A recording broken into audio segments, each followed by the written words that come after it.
Okay, so we have completed functions of GST till now. So we will be moving forward. Now, talking about GST network.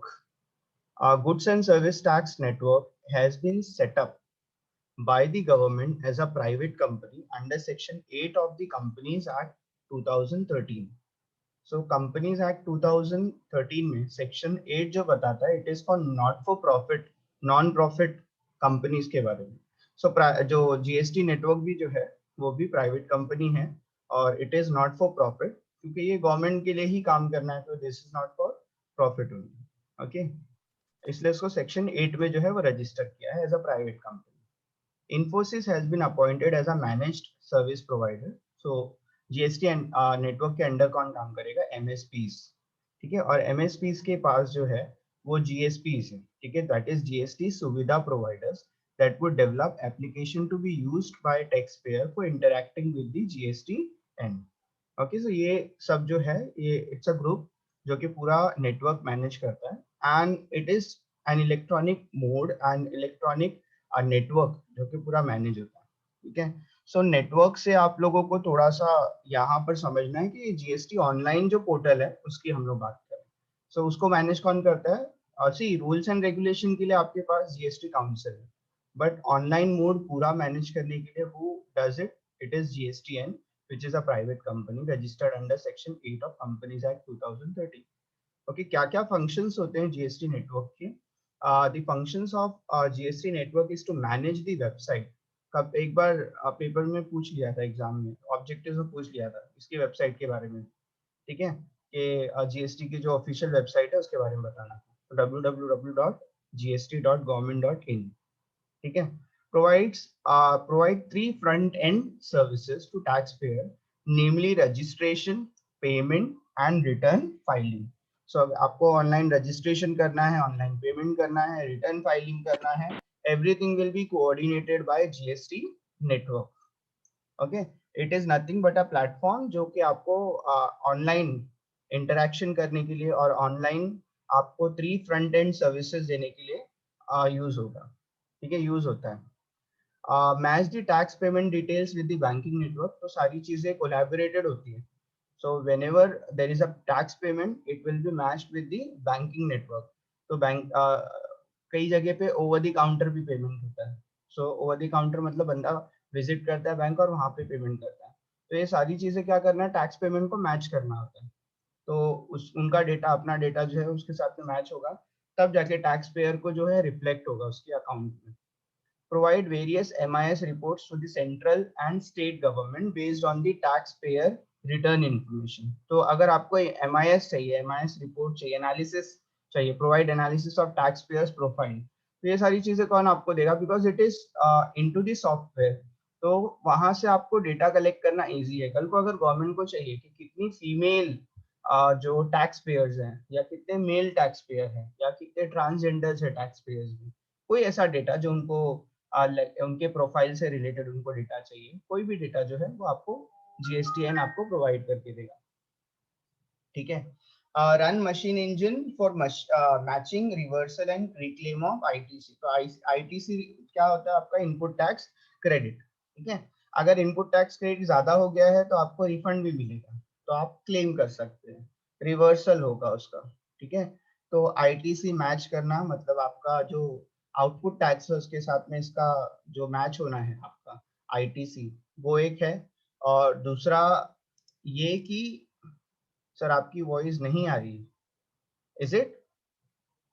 नहीं sir, clear हाँ एकदम. हाँ वही, Yes, sir, मैं voice डर is गया. clear, sir. Actually last last day भी ना मैंने ऑलरेडी बोल के रखा है, तो मैं डर गया कि आवाज नहीं आ रही करके. ठीक है, कोई बात नहीं.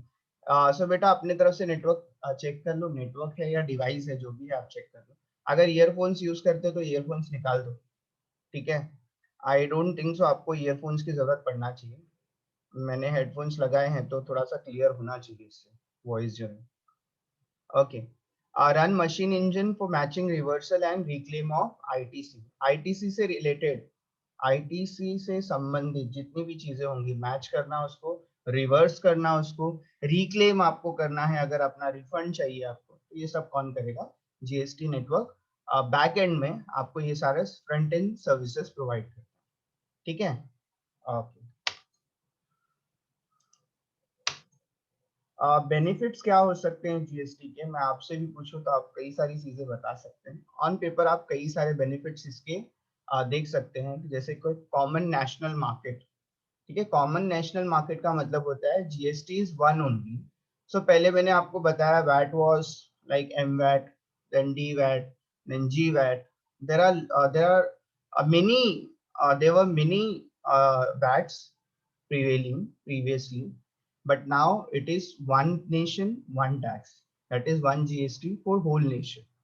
Okay, so one nation one tax, that is common national market. आपको अलग अलग टैक्सेस पे करने की सोचने की जरूरत नहीं है, जानने की जरूरत नहीं है, उसके ऊपर काम करने की जरूरत नहीं है, उसको पे करने की जरूरत नहीं है।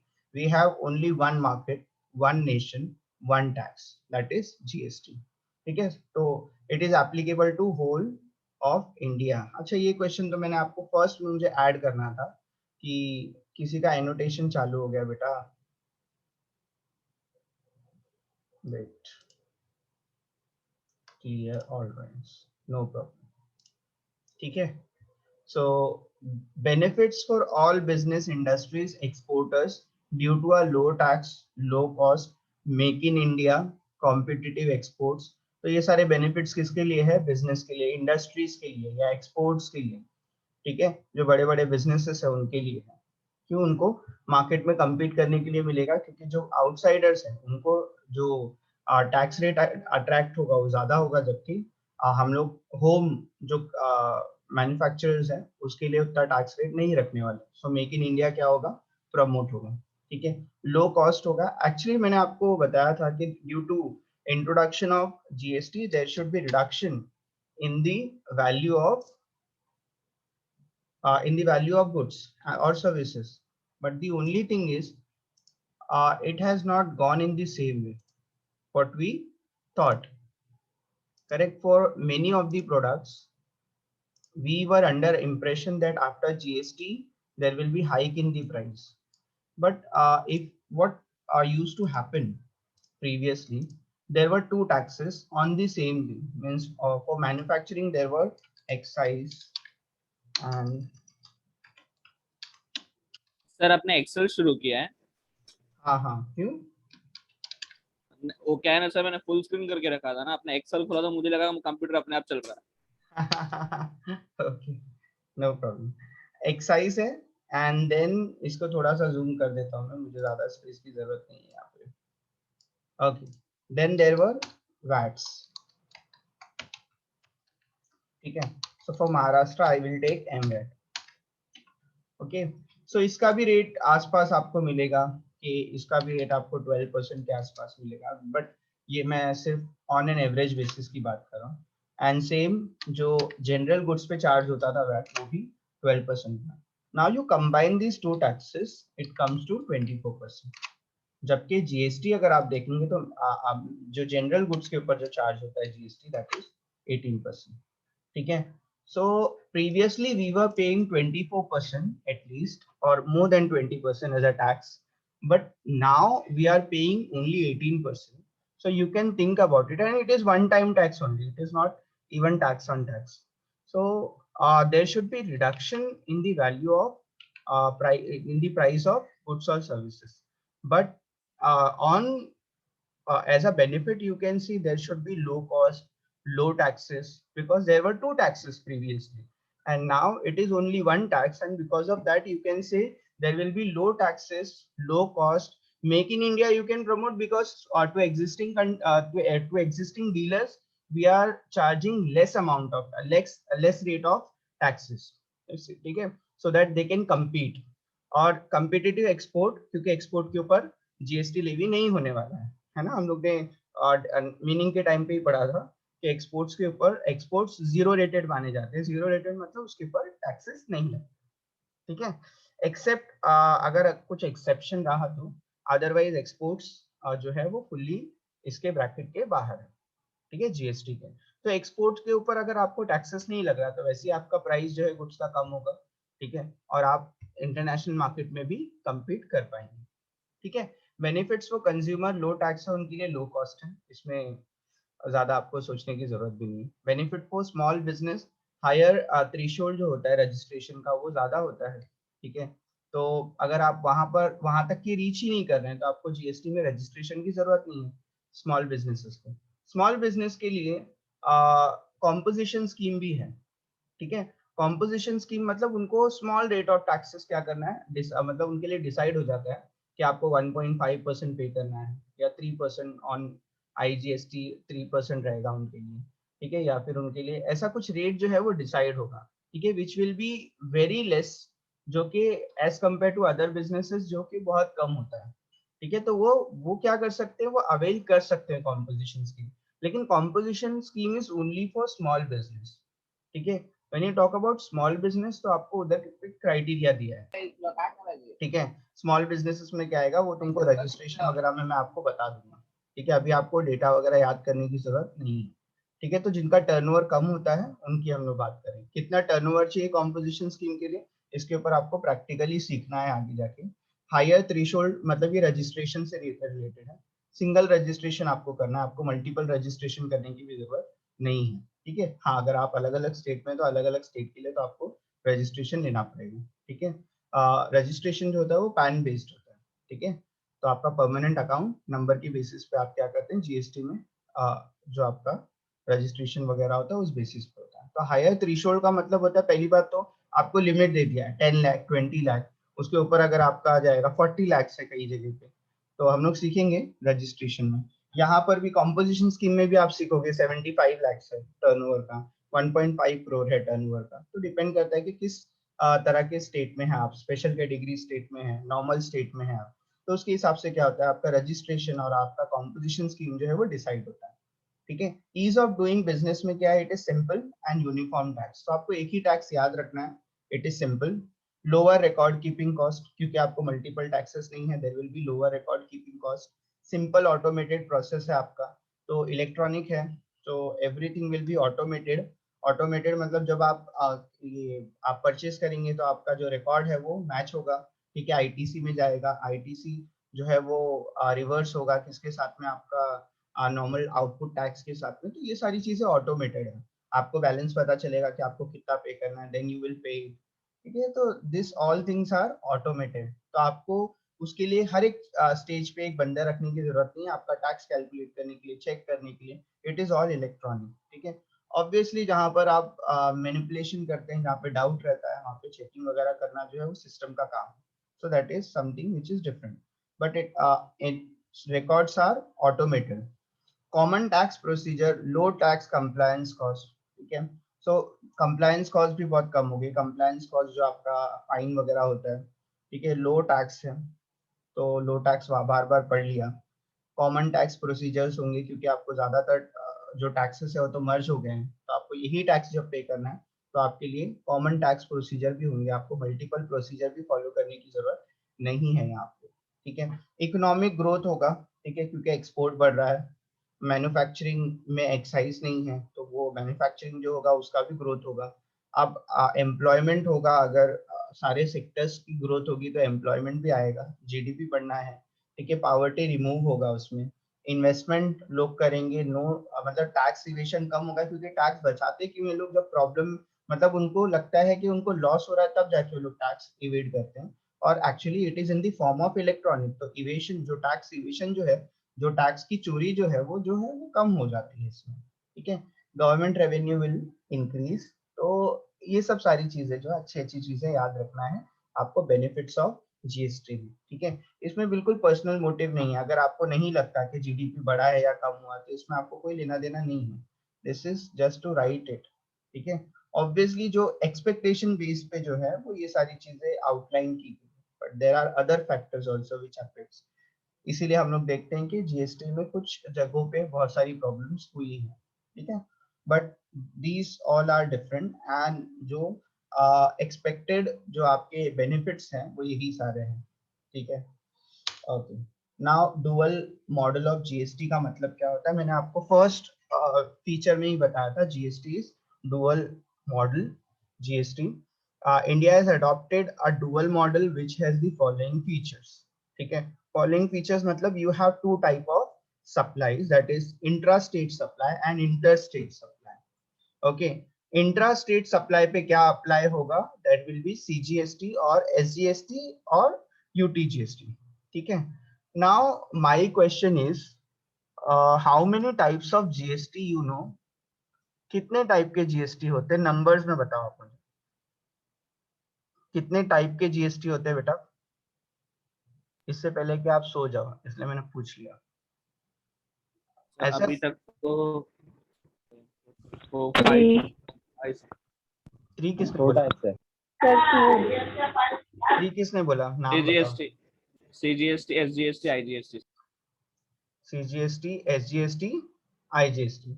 UTGST नहीं होता ना? अभी तक आपने बताया नहीं UTGST. अच्छा, तो मैं बताऊंगा तो कितना हो जाएगा? 4 हो जाएगा फिर, है ना? 4 नहीं होगा सर, SGST के साथ है ना वो. हाँ ठीक है. तो कितने स्मार्ट कैसे हो गए तुम लोग, वो समझ में नहीं आया मुझे. There are 3 types of GST. जिस लड़की ने ही बोला था, मुझे आवाज समझी नहीं, बट वो भी राइट है. और एलेक्स ने बाद में करेक्शन कर लिया, तो वो भी राइट ही है, क्योंकि 4 ही बोला था, मुझे याद है अच्छे से. अब वो झूठ बोल रहे हैं कि 3 नहीं करे. खैर, there are 3 types of GST only. ये करेक्ट है एकदम. और एसजीएसटी के ऊपर ऑप्शनल जो होता है वो यूटीजीएसटी होता है. आप एक ही साथ में, एक ही बार में स्टेट में भी हो और यूनियन टेरिटरी में भी हो, ये तो पॉसिबल नहीं है. या तो आप स्टेट में होंगे या तो यूनियन टेरिटरी में होंगे. करेक्ट है ना? आप ऐसे तो नहीं हो सकता एक पैर आपने स्टेट में रखा है, एक पैर आपने मतलब यूनियन टेरिटरी में रखा है. वैसे आप रखने को कुछ भी कर सकते हो उसमें, मैं ऐसा नहीं बोल रहा हूँ कि ऐसा पॉसिबल नहीं है. ठीक है. लेकिन यहाँ पर ऐसा होगा कि अगर आप एक स्टेट में होंगे और आप एक यूनियन टेरिटरी में होंगे, तब तो आपके ऊपर ये सारे टैक्सेस लगने भी नहीं वाले, तब आईजीएसटी लगेगा. ठीक है. So when there is interstate, interstate का मतलब क्या होता है? इंटरस्टेट का मतलब होता है there may be two states, two different states actually. There may be two different states, और there may be two different union territories, और there may be one state और वन यूनियन टेरिटरी. तो ये सारी चीजें क्या होती है? इंटरस्टेट में आती है. ठीक है. और भी आप सीखेंगे इंटरस्टेट में. मैंने ये कॉन्सेप्ट को वहां पे पुट किया हुआ है, आपका लेवी एंड कलेक्शन में भी डाला हुआ है. सो वहां पे आप डिटेल में भी पढ़ेंगे इंटरस्टेट एंड इंट्रास्टेट. इंटरस्टेट किसको बोलते हैं और इंट्रास्टेट किसको बोलते हैं. सर अभी भी पढ़ना चाहिए, मतलब आपको तो लग रहा होगा कि हम लोगों को तो पता है इंटरस्टेट क्या होता है, इंट्रास्टेट क्या होता है. आपको पढ़ना है ये टॉपिक. टेक्निकली आपको समझना पड़ेगा कि इंट्रास्टेट क्या होता है, इंटरस्टेट क्या होता है. बट अभी पढ़ने के लिए आप इतना समझ लो कि when there are two different states, there are two different union territories, one state or one union territory, then there will be IGST. IGST means interstate. ठीक है. इंट्रास्टेट का मतलब क्या होता है? आपको सेम स्टेट में रहना. आप महाराष्ट्र में रह के महाराष्ट्र में ही सेल करना है आपको. ठीक है. तो आपका प्लेस ऑफ सप्लाई, ठीक है, और प्लेस ऑफ सप्लायर, ठीक है, दोनों क्या होगा? आपका सेम होगा. मतलब सप्लायर भी उधरी पे होगा, प्लेस ऑफ सप्लाई भी वहीं पे होगा.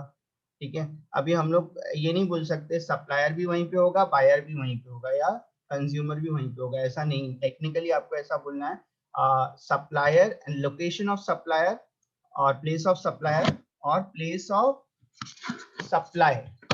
ठीक है. प्लेस ऑफ सप्लाई आप बोलेंगे कि वो तो बायर का ही होगा. हाँ, मेजॉरिटी ऑफ द टाइम ऐसे ही होता है, गुड्स के लोकेशन के हिसाब से बायर का ही होता है. But it is not always correct. So you will have to learn place of supply first. Okay. तो अगर supplier and place of supply दोनों एक ही स्टेट में है या फिर एक ही यूनियन टेरिटरी में है, तो उस केसेस में क्या होगा? इंट्रा स्टेट सप्लाई माना जाएगा, चाहे गुड्स के लिए हो चाहे सर्विसेज के लिए. तो अगर आप महाराष्ट्र में है और महाराष्ट्र में ही आपने क्या किया? गुड्स को बेचा है, सो इट इज व्हाट? क्या होगा वो? interstate. महाराष्ट्र में आपने सप्लायर है और महाराष्ट्र में ही बेचा बेटा, तो इंटरस्टेट होगा वो. इंट्रास्टेट ना सर. इंट्रा. ठीक है. आप महाराष्ट्र में हो, गुजरात में बेचा है, ठीक है, या फिर आप अंडमान निकोबार में है, आपने गुजरात में बेचा है, या फिर अंडमान निकोबार में है और आपने लक्षद्वीप में बेचा है, तब जाके वो आप इंटरस्टेट बोल सकते हैं उसको. So there should be two different state और different union territory to be called as interstate. Inter मतलब आपस में, स्टेट्स में आपस में. इंट्रा मतलब विद इन दी स्टेट. ठीक है. दोनों को आपको बहुत स्मॉल सा डिफरेंस है बट आपको याद रखना है, ठीक है, इंट्रा एंड इंटर। तो इंट्रा कॉलेज जब होता है तो आपको पता है इंट्रा कॉलेज मतलब with in the college, inter college का मतलब क्या होता है, कॉलेजेस आपस में पार्टिसिपेट करते हैं, है ना, तो इससे याद रखना है आपको। ओके, तो अभी डुअल मॉडल पे जाते हैं। सीजीएसटी चार्ज होगा या फिर एसजीएसटी और यूटीजीएसटी होगा, तो एट अ टाइम या तो आप स्टेट में होंगे या तो यूनियन टेरिटरी में होंगे, ठीक है, तो आपको ये याद रखना है।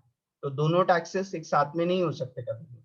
तो सीजीएसटी चार्ज होगा और एसजीएसटी होगा कब, जब आप स्टेट में होंगे। सीजीएसटी चार्ज होगा और यूटीजीएसटी होगा कब, जब आप यूनियन टेरिटरी में होंगे, ठीक है। तो दोनों में से एसजीएसटी होगा या तो यूटीजीएसटी होगा, दोनों में से एक ही होगा, ठीक है। तो फॉर एग्जाम्पल मैंने आपको एग्जाम्पल दिया था महाराष्ट्र में, अभी यहाँ पर कौन से दो टैक्सेस लगते हैं आपको महाराष्ट्र में, एक तो है आपका सीजीएसटी और दूसरा है एसजीएसटी। क्यों बेटा ऐसा क्यों है, सीजीएसटी और एसजीएसटी क्यों लगेगा, because Maharashtra is state, correct. Oh my God, state, हाँ, ओके। और पुडुचेरी की बात करते हैं, दिल्ली की बात करते हैं, उसमें क्या है, दिल्ली, चंडीगढ़, मैं भी इसके बाद पूछूंगा यूनियन टेरिटरी के बारे में आपसे, ठीक है। आप दिल्ली में हैं, दिल्ली में ही आपने बेचा, ठीक है, तो वहां पे आपको होगा सीजीएसटी और यूटीजीएसटी, ठीक है, क्योंकि ये यूनियन टेरिटरी है। लक्षद्वीप की आप बात करेंगे तो सीजीएसटी और यूटीजीएसटी होगा, ठीक है। कर्नाटक की बात करेंगे तो सीजीएसटी और एसजीएसटी होगा। तो सर आपको याद रखना पड़ेगा कि कितने स्टेट होते हैं और कितने यूनियन टेरिटरी होते हैं। नहीं, यूनियन टेरिटरी के बारे में एक्चुअली मुझे पूछना है आपसे, कितने यूनियन टेरिटरी है currently, may be 7 sir. May be 7। 7 sir. No sir, 7. मैं तो करंटली पूछा, वैसे बुक वगैरह में शायद अब तक की 7 ही रहा हो, लेकिन लास्ट टाइम पे लद्दाख एंड जम्मू एंड कश्मीर का जो डिवीजन हुआ है तो वो भी यूनियन टेरिटरी में आ गया ना बेटा। 7 तो मेरे ख्याल से बचपन से आप लोगों ने सर 7 ही पढ़ा होगा। 8 सर। वेरी गुड, 8 है सर। मुझे लगा आप 9 नहीं बोल देना चाहिए। 8 ही अच्छा, नहीं सर। एक्चुअली मुझे खाली एक टेक्निकली क्वेश्चन पूछना है, आई डोंट नो आप लोगों ने पढ़ा है, मैंने तो पढ़ा है इसलिए मुझे मालूम है, बट मैं एक्सपेक्ट नहीं कर रहा हूँ कि आपको पता है कि क्यों 8 है। आइडियली देखा जाए तो पहले 7 थे, कौन कौन सा मैं आपको बताता हूँ, दिल्ली, चंडीगढ़, पुडुचेरी, ठीक है, अंडमान निकोबार, लक्षद्वीप, दादरा एंड नगर हवेली, एक मैंने छोड़ दिया, क्या छोड़ा, एक दादरा। आइलैंड ही छोड़ा है, एक आइलैंड छोड़ा है मैंने, याद नहीं आ रहा ना, हाँ, दमन and Diu, very good, okay, ये 7 थे, ठीक है। बाद में जम्मू एंड कश्मीर का क्या हो गया, बाइफर्केशन हुआ, तो हाँ, जम्मू एंड कश्मीर नहीं है बेटा, जम्मू एंड कश्मीर नहीं था, पहले नहीं था, ठीक है, वो स्टेट की कैटेगरी में नहीं आता था। जम्मू एंड कश्मीर आपका स्पेशल इसमें नहीं आता, चंडीगढ़ तो है, बताते हैं, ठीक है। लेकिन फिर बाद में क्या हुआ, जम्मू एंड कश्मीर का जब डिवीजन हुआ तो जम्मू एंड कश्मीर एंड लद्दाख जो है वो आपका दो अलग अलग यूनियन टेरिटरी में ये हो गया, ठीक है। So there we had Delhi, Chandigarh, Lakshadweep, Daman, Andaman, Puducherry, मैंने स्पेलिंग बराबर लिखा हो देख लेना खाली, दादरा एंड नगर हवेली, ठीक है, ये थे पहले के 7, ठीक है। Then after Jammu and Kashmir, ठीक है, जम्मू एंड कश्मीर एंड लद्दाख, ये न्यू है, तो आइडियली इट शुड बी 9। कौन सा गया इसमें से वो बताओ आप मुझे, करंटली 18, ये भी जिसने लद्दाख बोला गया सर। लद्दाख गया, लद्दाख आया है बेटा, 10 स्टेट में आया सर। आप 8 बोले ना तो 8 ही है, वही मैं बोल रहा हूँ, लेकिन इसमें से कौन सा गया है वो बता, ठीक है। ये दो जो है वो मर्ज हो गया, पुडुचेरी एंड दादरा एंड नगर हवेली। ठीक है, अभी ये एक ही यूनियन टेरिटरी में माना जाता है। समझ में आया क्या? इसलिए 8 है, 9 नहीं, क्योंकि इन दोनों के आने के बाद 9 होना चाहिए था, बट इन दोनों को भी मर्ज कर दिया मीनवाइल, ये भी रिसेंट ही अमेंडमेंट है। तो इसके बाद कितने होते हैं आपके पास? 8 आपके पास यूनियन टेरिटरीज है। समझ में आ गया क्या? कोई डाउट है? No sir. हाँ, तो वैसे आपकी नॉलेज के लिए इसमें कोई एग्जाम में आपको पूछा नहीं जाएगा, लेकिन हाँ, अगर आपको क्वेश्चन जीएसटी कैलकुलेशन के लिए आ गया तो आपको पता होना चाहिए कि आपके पास यूनियन टेरिटरीज कौन से। अब एक चीज मेरी मतलब मान लेना अच्छे से और समझ लेना कि इस चीज को कभी भी स्पेशल कैटेगरी स्टेट से कंपेयर नहीं करना। तो आप हमेशा यूनियन टेरिटरीज को और स्पेशल कैटेगरी स्टेट को क्या करते हैं, कंपैरिजन करते हैं उसका। ठीक है, तो यूनियन टेरिटरी के ऊपर वही रूल अप्लाई होगा जो आपके स्टेट के ऊपर होता है यहाँ पर, बट स्पेशल कैटेगरी के लिए रूल्स अलग अलग होते हैं। तो ये इसमें से कोई भी स्टेट जो है स्पेशल कैटेगरी में नहीं है। ठीक है, जम्मू एंड कश्मीर था तो उसको भी हटा दिया है। जम्मू एंड कश्मीर भी जीएसटी वैसे नहीं था, जीएसटी में था ही नहीं कभी भी कि स्पेशल कैटेगरी में हम लोग उसको ट्रीट नहीं करते हैं। एज पर कॉन्स्टिट्यूशन भले रहा हो, लेकिन हम लोग कभी भी जीएसटी में उसको स्पेशल कैटेगरी में काउंट नहीं करते थे। ठीक है, तो आपको ये चीज याद रखना है कि ये सारे यूनियन टेरिटरीज हैं और इसका कोई भी लेना देना स्पेशल कैटेगरी स्टेट से नहीं होता। अब एग्जाम में हमेशा कंफ्यूज करते हैं और आप कंफ्यूज हो भी जाते हो आराम से। ठीक है, ज्यादा कंफ्यूजन ये दिल्ली को लेके भी है। ठीक है, वैसे खैर अभी हम लोग आगे बढ़ते हैं।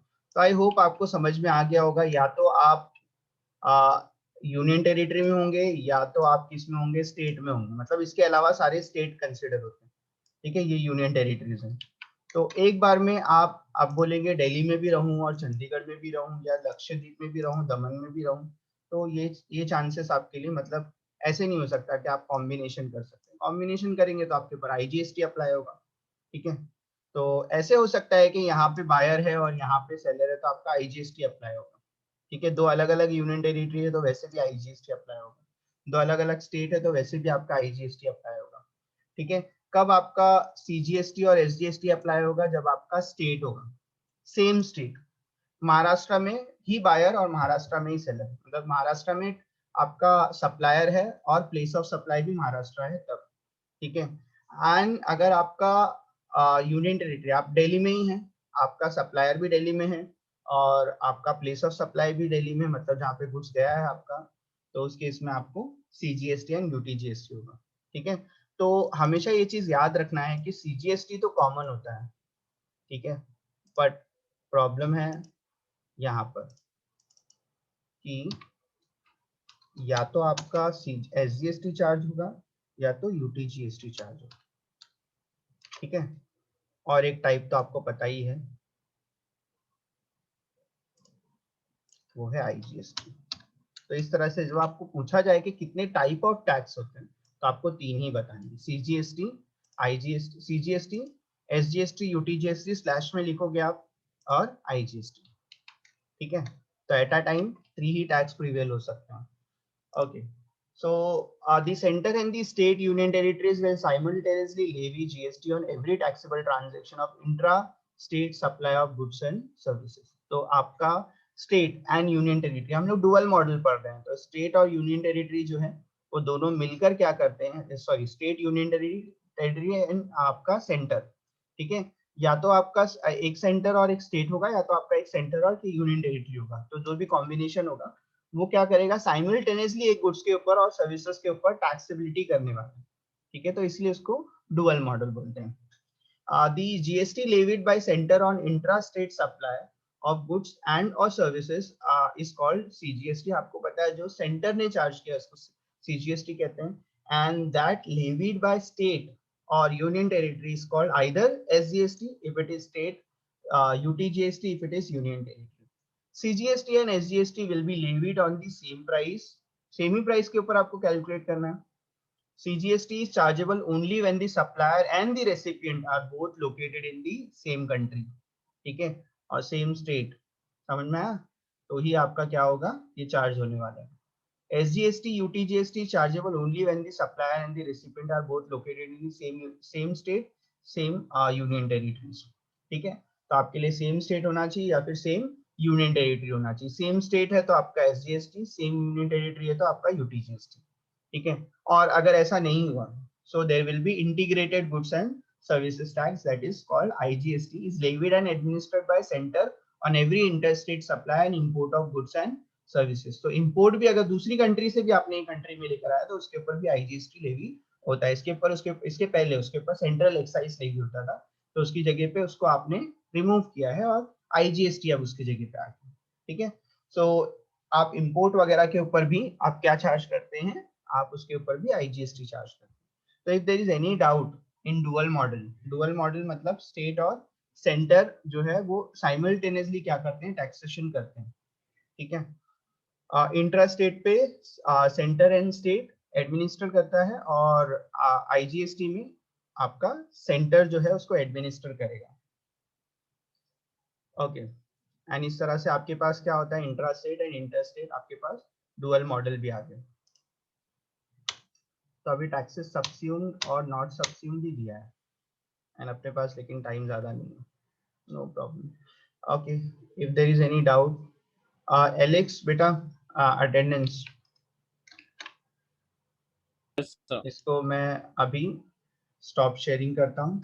नेक्स्ट लेक्चर में आपके साथ क्या होने वाला है, नेक्स्ट लेक्चर में आपके साथ होगा एक तो taxes subsumed and not subsumed, and then we will have objective discussion on this chapter. Objective discussion नहीं बोल सकते, हाँ बोल सकते हो आप ऑब्जेक्टिव डिस्कशन भी, लेकिन उससे पहले मुझे आपको क्या करना पड़ेगा, उससे पहले मुझे आपको फिर गूगल फॉर्म सर्कुलेट करना पड़ेगा आज के आज ही, ताकि आप उसको अटेम्प्ट करेंगे ऑब्जेक्टिव को और then you can answer them. फिर हम लोग क्या कर सकते हैं, taxes subsumed and not subsumed करने के बाद हम लोग उसके ऊपर डिस्कशन कर सकते हैं, then we will wind up this chapter. So आपका इंट्रोडक्शन टू GST हो जाएगा, ठीक है। टैक्सेस अपने जल्दी टैक्स जो है अपना जल्दी एंड हो जाएगा। Now unfortunately I have 2 subject in your class, so problem क्या होगा, there will be confusion also. So to avoid that confusion पूरा वीक जो है हम लोग दोनों चैप्टर में अमालगमेशन नहीं करने वाले हैं, ठीक है।